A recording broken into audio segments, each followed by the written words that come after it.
संसद के अंदर वक्फ संशोधन बिल पेश होने जा रहा है। 11 बजे बताया जा रहा है किया जाएगा। 40 अमेंडमेंट्स इसमें करने की बात है, 40 तब्दीलियां जो करने को लेकर सरकार प्रतिबद्ध दिखाई दे रही है। हालांकि टेबल पर अभी तक बिल नहीं रखा गया, लेकिन इससे पहले ही विपक्ष का विरोध भी देखने को मिल रहा है। ऐसे में कल सदन के अंदर क्या तस्वीर निकलकर सामने आती है, देखने वाली बात होगी। ये इस वक्त की बड़ी खबर आपको बता रहे हैं। कल संसद में पेश होगा वक्फ संशोधन बिल। 40 बदलाव करने के प्रावधान के कहे जाने की बात है। हालांकि अभी आधिकारिक तौर पर पता करना होगा कि क्या कुछ प्रावधान होते हैं, लेकिन उससे पहले ही रुख कम से कम विपक्ष का बहुत तीखा रहा है इस फैसले को लेकर। और 11 बजे कल सदन के अंदर लोकसभा में ये बिल पेश किया जाना है।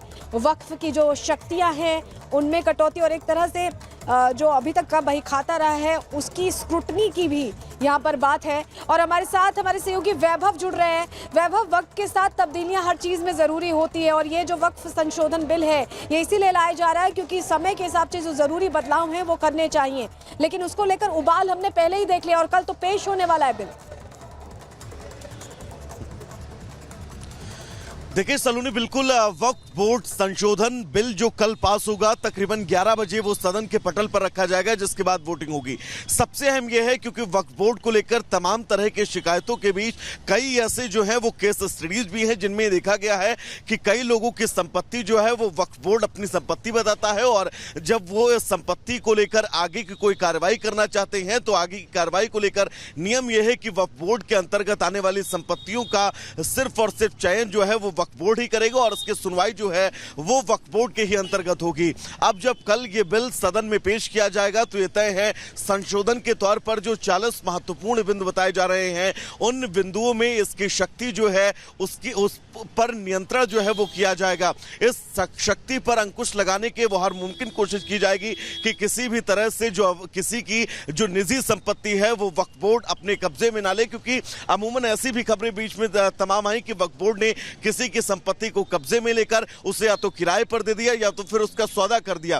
कि हालांकि वक्फ का जो नियम है वो साफ तौर पर यह कहता है कि वक्फ बोर्ड के अंतर्गत अगर कोई भी मुस्लिम अपनी संपत्ति को धार्मिक कार्यों के लिए दान करता है तो सिर्फ और सिर्फ उसका इस्तेमाल धार्मिक कार्यों के लिए ही होना चाहिए। लेकिन ऐसी कई खबरें आई हैं जिसके बीच ये समझा जा सकता है कि वक्फ बोर्ड में हस्तक्षेप बहुत जरूरी था और यही वजह है कि अब सरकार इसमें हस्तक्षेप करेगी। वक्फ बोर्ड में एक मजिस्ट्रेट लेवल का अधिकारी जो है वो भी यहां पर तैनात किया जाएगा, जिसके अंतर्गत मजिस्ट्रेट के समक्ष भी कोई अपनी शिकायत लेकर जा सकता है। ऐसे कई बदलाव हैं। कहा यह भी जा रहा है कि कुछ महिलाओं को भी वक्फ बोर्ड में स्थान जो है वो मिलने की संभावनाएं हैं। यानी कि वो तमाम बिंदु, क्योंकि वक्फ बोर्ड को लेकर आज से ही विवाद नहीं रहा है। आजादी से पहले की बात करिए जब 1913 में पहली बार इसको लेकर ब्रिटिश भारतीय जो सरकार थी उसने कानून बनाया था। उसके पहले लंदन की प्रिवी काउंसिल में एक मुकदमा गया था। जब अभी ये बिल टेबल होना है और उससे पहले विपक्ष ने अपना रुख जाहिर कर दिया है, विरोध शुरू हो गया है बिना ये जाने कि क्या प्रावधान किए जा रहे हैं। अलग अलग नेताओं के रामगोपाल यादव का बयान आया, प्रमोद तिवारी का बयान आया कि ये प्रावधान ठीक नहीं है। क्या कुछ कहा है विपक्ष ने, एक बार सुनवा देते हैं पहले दर्शकों को। समाजवादी पार्टी नेता रामगोपाल यादव इस वक्त हमारे साथ है। रामगोपाल जी, वक्फ अमेंडमेंट बिल आने वाला है, इस पर समाजवादी पार्टी का क्या टेक है? पूरी तरह इसका विरोध करेगी, पूरी ताकत से। संसद को भी नहीं चलने देंगे जरूरत पड़ी तो। ये कहना है कि पहले जो उससे पार्टीज हैं उनसे बात कर लें, अपने दोस्तों से बात कर लें, नीतीश और राव साहब से। और वैभव लगातार हमारे साथ जुड़े हुए हैं। वैभव, ये विपक्ष के सुर हैं जो एक बात अगर कोई शुरू होती है तो पहले उसका मूल समझने से पहले ही हो हंगामा शुरू हो जाता है। जैसे एक धारणा बना ली है कि कोई भी बात निकले तो पहले उसका विरोध करना है। देखिए सलोनी, अमूमन ये स्थितियां देखी गई हैं, फिर वो चाहे 370 के हटने का मुद्दा हो, 3 तलाक का मुद्दा हो, यूसीसी का मुद्दा हो और तमाम ऐसे महत्वपूर्ण बिंदु, फिर वो चाहे समान नागरिक संहिता, ऐसे जो मुद्दे हैं उन मुद्दों को संवेदनशीलता की उस पैमाने तक पहुंचा देना जिस पैमाने तक पहुंचाने के जरिए वो अपने वोट बैंक को बहुत मजबूत कर सके और अपने वोट बैंक को एक ये मैसेज दे सके कि वो उनके हित में उनके साथ ही खड़े हैं। हालांकि कई ऐसे मुस्लिम हैं जो इस संशोधन का खुलकर स्वागत कर रहे हैं। ऐसे में ये तय है जब ये सदन के पटल पर कल संशोधन बिल वक्फ बोर्ड के अंतर्गत रखा जाएगा तो इसका विरोध होना स्वाभाविक है, क्योंकि इससे पहले असदुद्दीन ओवैसी भी खुलकर कह चुके हैं कि इस बिल का वो खुलकर विरोध करेंगे सदन के पटल पर। यानी कि कल तकरीबन 11 बजे का वो वक्त होगा जब इस संशोधन बिल को सदन के पटल पर पेश किया जाएगा। इससे पहले केंद्रीय मंत्रिपरिषद की बैठक से ये बिल पास हो चुका है, यानी कि अब आगे का जो पड़ाव है उस प्रोसेस पर यह बिल जो है वो आगे जाएगा, लेकिन ये तय है विरोध होगा।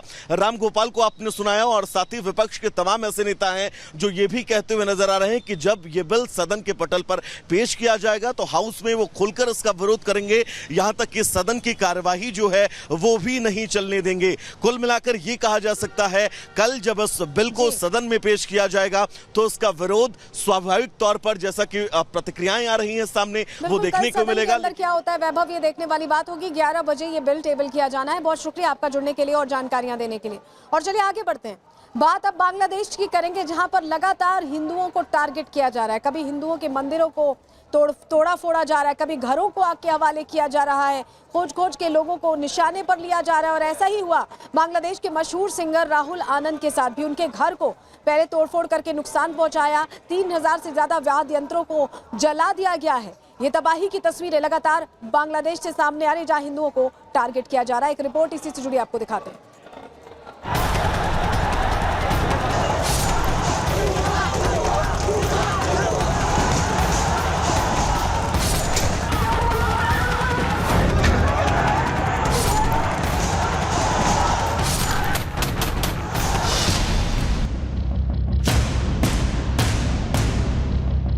बांग्लादेश में हालात बद से बदतर होते जा रहे हैं। सरकार न होने की वजह से लॉ एंड ऑर्डर फेल हो चुका है। पूरी तरह से कट्टरपंथी एक्टिव हो चुके हैं। सड़कों पर भीड़ का रेला है जो धीरे धीरे तबाही मचाता हुआ आगे बढ़ रहा है। क्या आम क्या खास, सभी को निशाना बनाया जा रहा है। घरों में तोड़फोड़ की जा रही है, आग के हवाले किया जा रहा है। आपकी स्क्रीन पर ये दो तस्वीर एक ही घर की है जिसको प्रदर्शनकारियों ने अपना निशाना बनाया है। ये घर है फेमस सिंगर राहुल आनंद का, जो अब आग का गोला बन चुका है। वैसे तो इस 140 साल पुराने घर का सांस्कृतिक महत्व बहुत बड़ा था और इसे एक सांस्कृतिक केंद्र के रूप में जाना जाता था, लेकिन आंदोलन के नाम पर फैली आग ने सालों पुराने इस घर को तहस नहस कर दिया। जानकारी के मुताबिक फिलहाल राहुल आनंद और उनके परिवार के सदस्य सुरक्षित स्थान पर हैं, लेकिन उनके घर में लूटपाट और आगजनी से घर में रखे करीब 3000 म्यूजिकल इंस्ट्रूमेंट को नुकसान पहुंचा है। ये तस्वीरें भी राहुल आनंद के घर की ही है, जहां पहले वाद्य यंत्र रखे हुए थे, लेकिन अब उसी जगह आग की लपटें दिख रही हैं। बाकी कमरों को भी आग लगाकर स्वाहा कर दिया गया। चारों ओर बर्बादी का मंजर दिख रहा है। पहले आंदोलन, फिर तख्ता पलट और अब प्रदर्शन के नाम पर आम से लेकर खास लोगों तक को निशाना बनाना, घरों में तोड़फोड़ करना और आग लगाना। इन हालातों ने बांग्लादेश की स्थिति को आउट ऑफ कंट्रोल कर दिया है, जिसके बाद अब देखना होगा कि कब तक बांग्लादेश में प्रदर्शन के बाद भड़की ये आग थमने का नाम लेगी। Bureau report, Republic Bharat.